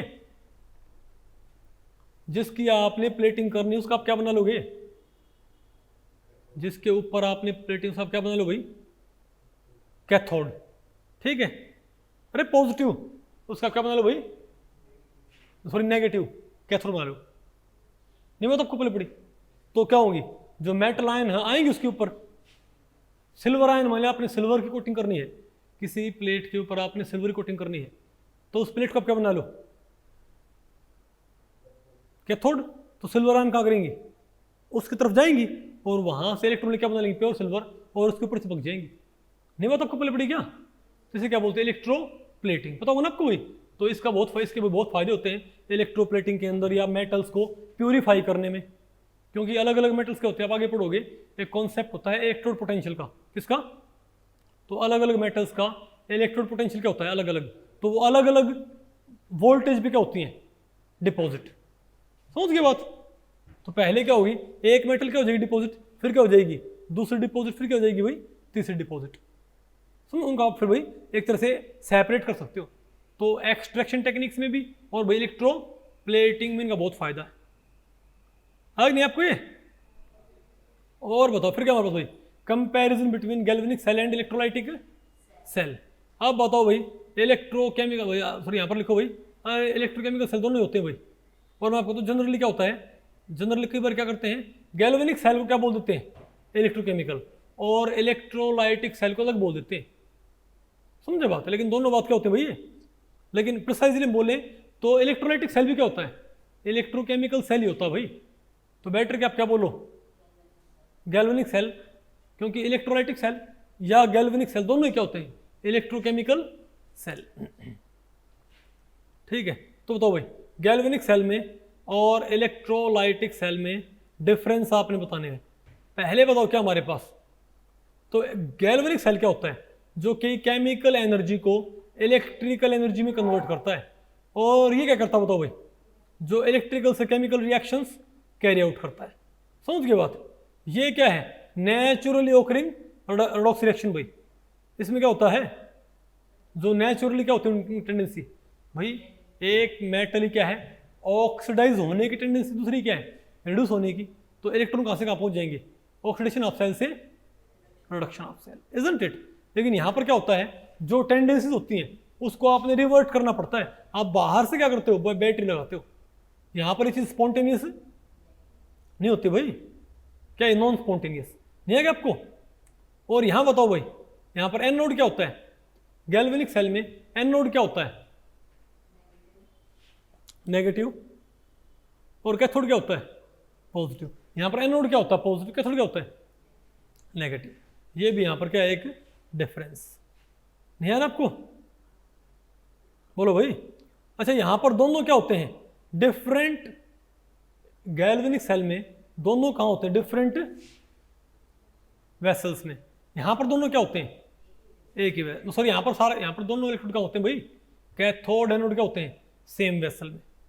नहीं आएगा आपको भाई। यहाँ पर सॉल्ट ब्रिज की यहाँ पर रिक्वायरमेंट होती है, एथे सॉल्ट ब्रिज कोई कम नहीं है, इजंट इट। अब बताओ हम क्या पढ़ते हैं, applications of galvanic cell. Sorry, अब देखो भाई इलेक्ट्रोकेमिकल सेल्स की एप्लीकेशंस क्या है भाई। पहली बात तो ये, तो भाई अलग अलग तरह के इलेक्ट्रोकेमिकल सेल्स के अलग अलग क्या होते हैं एप्लीकेशंस भाई। तो सबसे बड़ी एप्लीकेशन तो आपको पता है भाई, हमारे पास जो फोन है, क्या जो मेरे पास फोन है, क्या इसमें मैंने भाई एक तरह का गैल्वेनिक सेल मैंने इसमें इस्तेमाल नहीं किया क्या इसके अंदर मैंने एक तरह का, जो इसमें क्या होती है, लिथियम आयन बैटरीज, क्या इसमें lithium ion batteries galvanic cell नहीं होती क्या एक तरह का। अरे बोलो भाई, आप सोचिए कॉपर जिंक क्या होता है, गैल्वेनिक सेल नहीं। वोल्टिक सेल बहुत सारे होते हैं भाई। सभी सेल को जो केमिकल एनर्जी से क्या बनाए, इलेक्ट्रिक, उन्हें क्या बोलते हैं, गैल्वेनिक या वोल्टिक सेल। वो तो शुरुआत में ही बने थे, नहीं है क्या आपको। तो ये फोन जो सारे का सारा भाई ये किसके ऊपर बेस्ड है, गैल्वेनिक सेल्स के ऊपर, इजंट इट। जब जो कैमरा है, इस कैमरा के अंदर जो बैटरी है 7.4 वोल्ट की बैटरी है, समझे बात। इसके अंदर भी क्या है, लिथियम आयन सेल्स वो जोड़ रखे हैं सीरीज में, नहीं है क्या आपको। और सिमिलरली भाई मैं ये कहूँ कि बताओ भाई हमारे पास अगर क्या है, अरे जो भाई इन्वर्टर की बैटरी है, आप देखो स्टोरेज, ये लैपटॉप की बैटरी भाई, इजंट इट। कितनी जगह भाई हमको ये, और भाई जो स्पेस टेक्नोलॉजी वहाँ पर भाई आपको पता होगा ना, बहुत सारी बैटरीज की वहाँ पर क्या होती है, रिक्वायरमेंट होती है। जो फ्यूल सेल होते हैं, क्या फ्यूल सेल, वो भी तो क्या होता है, फ्यूल सेल भी एक तरह क्या होता है, इलेक्ट्रोकेमिकल सेल ही होता है, जहां पर आप केमिकल एनर्जी से आप क्या बनाते हो, इलेक्ट्रिकल एनर्जी। अरे H2 two fuel cell, isn't it. तो भाई इन सेल, तो इलेक्ट्रोकेमिकल सेल्स आप लाइफ में फिलहाल तो भाई आप दिन, इंसान का भाई एक दिन ना गुजरे इलेक्ट्रोकेमिकल सेल इस्तेमाल किए बिना। गलत कह रहा हूँ क्या मैं? थोड़ी देर भाई लाइट चली जाए तो बैटरी, अरे इन्वर्टर पता होगा ना आपको, ठीक है। तो भाई आपको पता है जो एनर्जी स्टोरेज के लिए इसको इस्तेमाल करते हैं हम, ठीक है। और एनर्जी, अरे भाई एनर्जी रिक्वायरमेंट के लिए इनको इस्तेमाल किया जाता है। और दुनिया भर के गैजेट्स में भाई बैटरीज या सेल्स इस्तेमाल होते हैं। उसके अलावा जो क्या हमारे पास इलेक्ट्रोलाइटिक सेल, इलेक्ट्रोलाइटिक सेल, उससे भाई मास लेवल पे क्या प्रोड्यूस करते हैं, डाई ऑक्सीजन, क्या डाई ऑक्सीजन या डाई हाइड्रोजन, जो फिर कहाँ इस्तेमाल होती है, फ्यूल सेल में। या भी बहुत ज़्यादा कमर्शियली इंपॉर्टेंट एक तरह क्या है हमारे पास केमिकल, पता होगा ना आपको भाई। या जो हमारे पास क्या होते हैं इलेक्ट्रोलाइटिक सेल, बोलो भाई। तो गैल्वेनिक सेल के तो यूज़ है ही है, इलेक्ट्रोलाइटिक सेल के भी क्या वही यूज़ है। क्या जो हाइड्रोजन कार होती हैं, क्या हाइड्रोजन कार्स, उनके लिए हमें क्या चाहिए, हाइड्रोजन। वो हम कहाँ से हासिल कर सकते हैं, by the electrolysis of water. और इलेक्ट्रोलिसिस ऑफ वाटर में क्या चाहिए, इलेक्ट्रोलाइटिक सेल, इजंट इट। और बताओ भाई क्या जो इलेक्ट्रोप्लेटिंग होती है, क्या इलेक्ट्रोप्लेटिंग भाई, या मेटल प्यूरिफिकेशन, उसमें भी क्या चाहिए हमको, इलेक्ट्रोलाइटिक सेल, इजंट इट। अरे बोलो भाई। और भाई हम इलेक्ट्रोलाइटिक सेल के जरिए हम क्या करते हैं बताओ भाई, जो कोरोजन वगैरह होता है, क्या होता है कोरोजन वगैरह, उनको रोकना। आप आगे पढ़ो कैसे, समझे बात भाई। तो उनके यूज तो बहुत सारे एप्लीकेशन, पढ़ लो इनको आराम से आप, कि नहीं पढ़ सकते भाई। अब बताओ भाई, ठीक है। और अगर हमारे पास क्या है, मोल्टन सोडियम क्लोराइड, तो बताओ भाई Cl तो क्या बनाएगी, क्लोरीन गैस बना के। लेकिन आप ये बताओ भाई सोडियम आयन क्या बनाएगा, सोडियम आयन कहाँ जाके, सोडियम आयन कहाँ जाके भाई, कैथोड के ऊपर, हाँ। और क्या बना लेगा, सोडियम मेटल, और उसके ऊपर चिपक जाएगा। नहीं बात आपको पहले पड़ी क्या? तो आप सोडियम को ऐसे भाई प्योर सोडियम हासिल कर सकते हो, नहीं है क्या? ओके, और बताओ भाई। अब बताओ ये कहता है in voltaic and electrolytic cells, in voltaic and electrolytic cells the processes that take place at cathode are. ये बताओ भाई, ये बताओ वोल्टिक सेल में और इलेक्ट्रोलाइटिक सेल में कैथोड पे कौन सी प्रोसेस होती है। अब हमको, मैं आपको क्या बताया था भाई, क्योंकि साइन क्या होते हैं उल्टे, गैल्वेनिक सेल में और इलेक्ट्रोलाइटिक सेल में यहां पर क्या होता है, एनोड और कैथोड। एनोड क्या होता है, नेगेटिव, कैथोड क्या होता है, पॉजिटिव। यहां एनोड क्या होता है, पॉजिटिव, कैथोड क्या होता है, नेगेटिव, पता होगा ना। लेकिन भाई ऑक्सीडेशन रिडक्शन हमेशा क्या रहता है, सेम। इसमें क्या होगा, anode oxidation, cathode reduction, anode oxidation, cathode reduction. ध्यान रखियो भाई, से कोई सा भी सेल हो, गैल्वेनिक या इलेक्ट्रोलाइटिक, होना क्या है यहाँ पर भाई, एनोड पे क्या होना हमेशा, तो कैथोड पे क्या हमेशा रिडक्शन। तो हम क्या बोलेंगे, ये कहता है रिडक्शन, रिडक्शन। बोलो भाई, हाँ इसका ये आंसर आ गया भाई, क्या गया, रिडक्शन, रिडक्शन। ये भाई इसको ए कर लियो, पता होगा ना। फिर क्या है, reduction oxidation, oxidation reduction, oxidation oxidation. तो हमको पता भाई कि कैथोड है तो कोई सा भी हो, दोनों में क्या होगा, रिडक्शन, रिडक्शन। नहीं आ गया आपको, कौन सा आंसर आ गया, रिडक्शन एंड रिडक्शन, कोई भी सेल हो, इजंट इट। तो भाई इस लेक्चर में इतना ही। अगर इस लेक्चर के बारे में आपके कुछ प्रश्न या सुझाव हैं तो आप मुझे नीचे कमेंट सेक्शन में पूछ सकते हैं, मैं उनके उत्तर देने की पूरी कोशिश करूंगा। तो ठीक है, मिलते हैं अगले लेक्चर में, तब तक के लिए नमस्ते।